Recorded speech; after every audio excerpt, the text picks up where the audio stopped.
ይህ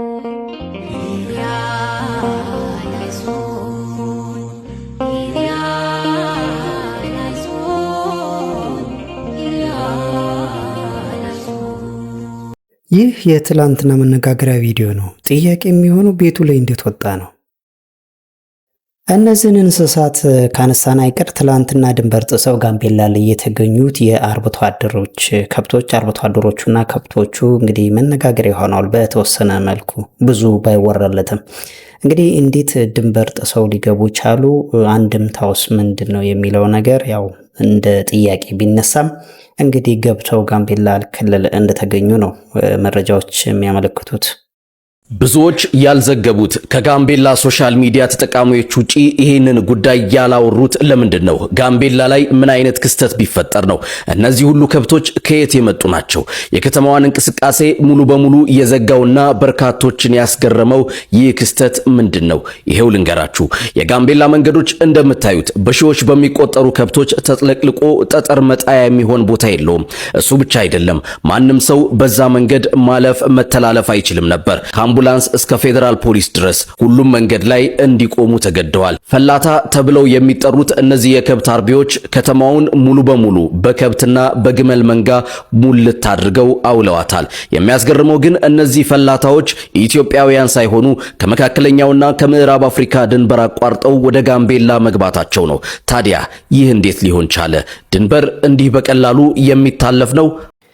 ኢራኖች ደግሞ እንግዲህ የአሜሪካ መንጋ ሚሳኤሎች እንኳን ቢመጡ መሰረተ ልማቶቻችንን አናስነካም በማለት እንዲህ በአደባባይ ወጥተው እንግዲህ እየተቃወሙ እንግዲህ አናስነካም ብለዋል። ይህ የጀግንነት ጥግም ተብሎላቸዋል።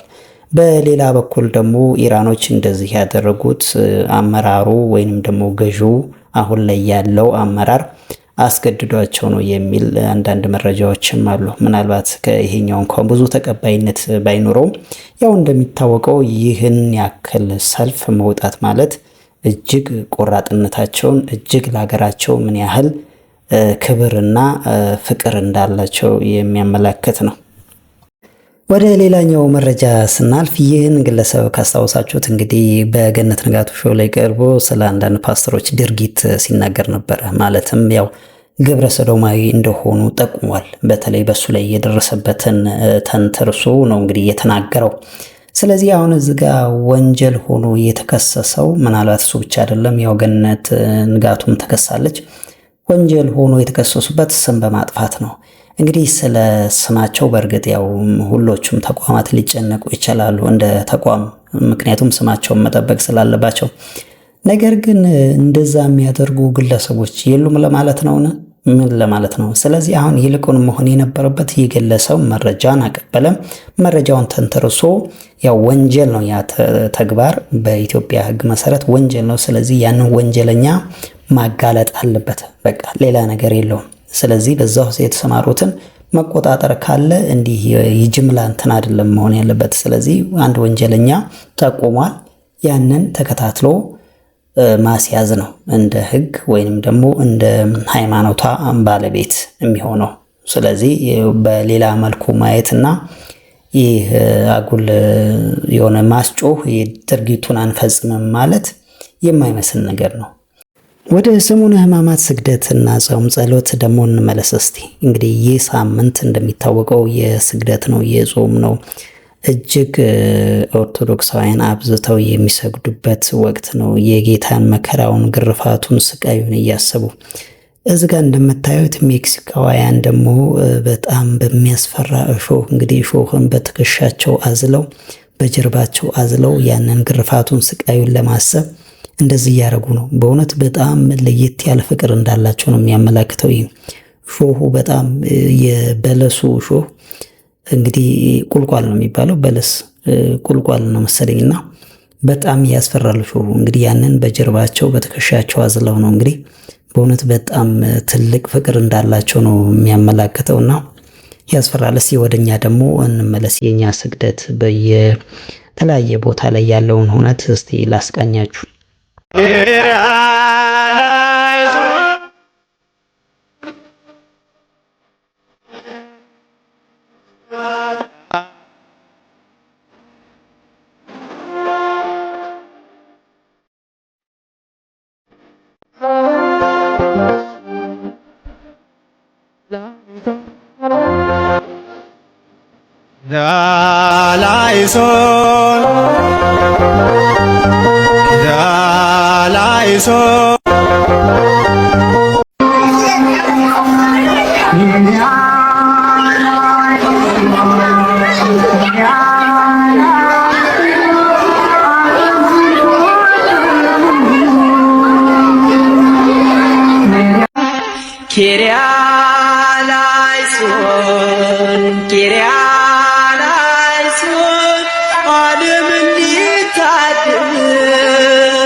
ተሻረ በርሱስ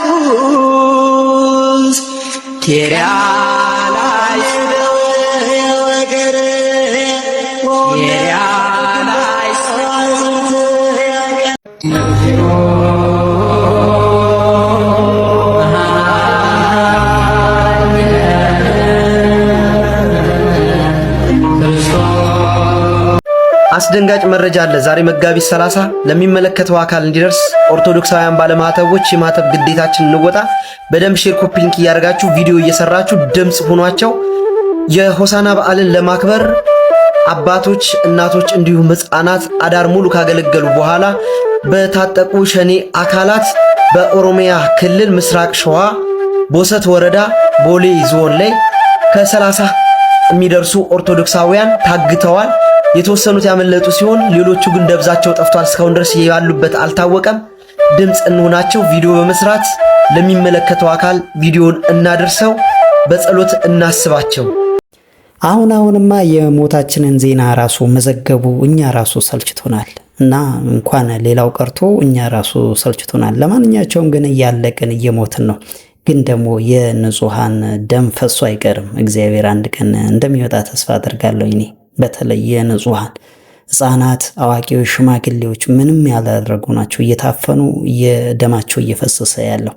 በዚህ ብቻ አይደለም። ወንድማችን ጸጋይም በአርሲ ላይ መረጃ ደርሶት እንግዲህ የታፈኑትን እንደዚህ እንደሚከተለው ይነግረናል።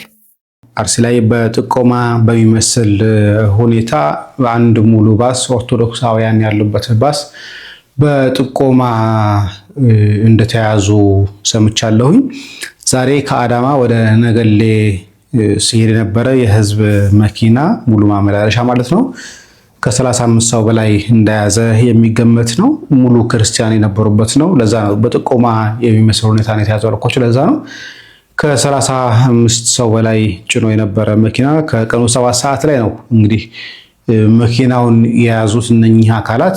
ከዛ በኋላ እየደበደቧቸው ነው እንግዲህ ወደ አርጆ የሚባል ጫካ ውስጥ ይዟቸው የገቡት። ይሄ የሚያሳየው በጥቆማ እየተነጋገሩ እየሰሩበት እንደሆነ ነው የሚያሳየው። ኦርቶዶክሳውያን አርሲ ላይ ሊቀ ጳጳሱ መጣ ይቀየራል ተብሎ ምንም የሚመጣ ነገር የለም። ከዚህ በፊት ሆስፒታል የተኙት የሚጠይቃቸው የለም። ቤታቸው ለተቃጠለ ንብረታቸው ለወደመባቸው የሚጠይቃቸው የለም። ለበዓል ሙያ ተብሎ እንኳን ለዶሮ ለሽንኩርት የቻላቸው እንኳን የለም። ዝም ተብሏል። መከራ ውስጥ ያሉት ሊቀ ጳጳሱም ምንም ሊያደርጉ አልቻሉም። እንግዲህ ዛሬ ከአዳማ ወደ ነገሌ ሲሄድ የነበረ ሙሉ ባስ ኦርቶዶክሳውያን ያሉበት ሙሉ ባስ ቀኑ 7 ሰዓት ላይ ነው ያፈኗቸው። ከዛ በኋላ እየደበደቧቸው እየገረፏቸው እንደወሰዷቸው ነው መረጃ የሚያመላክተው።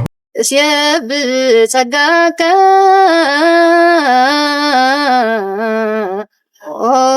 ወልድ ዋሕድ መዓልተ ወሌሊተ ምፌኖ ኮቴተ በእንተ ፍቅረ ሰብ በአውደ ጲላጦስ ዘሞተ ምድረ ዘመስረተ ኩሳረረ ሰማያተ ከመ ገብተትተ ወተአገሰ ቅንዋተ መስቀል ወጽፋተ በአንጻረ መስቀል ቀዊሞ ዮሐንስ በከየ እንዘይል ወይልየ ወይልየ አማወተከርሱ ከመነደ ይሳቱየ ቀኑኒብየ የደውየ ወገርየ ወህደቆ ኩሎ የጽንትየ ከመሰራቂ ወፋያት ጸፉኒ ምልታይትየ ግብረ ድልፋል ሙስና